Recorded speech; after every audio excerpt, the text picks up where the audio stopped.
السلام عليكم ورحمة الله تعالى وبركاته. أهلا وسهلا بكم في فيديو جديد على قناتكم أخبار النجوم. نتمنى كامل تكونوا بخير. قبل ما نبداو ما ننساوش تدعمونا بلايك واشتراك وتفعيل الجرس باش يوصلكم كل جديد على أخبار النجوم والمشاهير.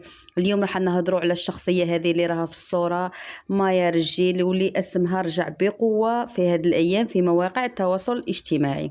بزاف الصفحات والمتابعين بداو يهضروا عليها وعلى حياتها الشخصية هي والعائلة تاعها، وخصوصا على موضوع الزواج. وهذا الفضول بدا يكبر عند الجمهور.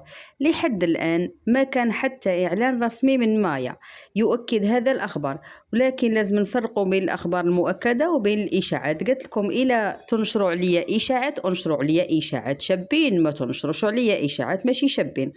قلت لكم أي شخص معروف راح يكون دائما محل اهتمام، وأي صورة ومنشور وتعليق بسيط يقدر يخلق عشرات التأويلات والإشاعات.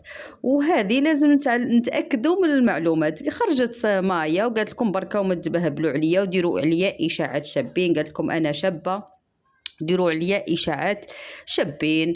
قالت لكم انا درتوني تزوجت مع التركي، ما تزوجت مع التركي ما والو. انا راه عندي مشاريع وراه عندي سفر وعندي انا الزواج هو اخر همي. فهمتوا؟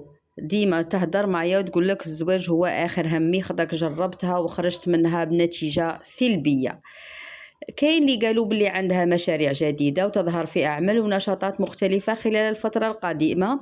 قالت لك إيه راح تشوفوني في حاجات بزاف شابين وراح نطور من روحي وراح نخرج لا كلاس. المهم قالت لكم ديروني شابة وديروني ما ديروا لي اشاعه شابه ماشي غير الزواج. قالت لكم الزواج هو حاجه تافهه.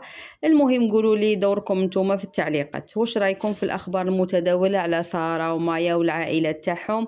اسكو الترند هذا اللي راهم دايرينه والاشاعات راكم تصدقوا فيهم ولا ما تصدقوش فيهم؟ ما تنسوش لايك والاشتراك. نلتقي في فيديو جديد باذن الله. السلام عليكم ورحمه الله تعالى وبركاته. الى اللقاء.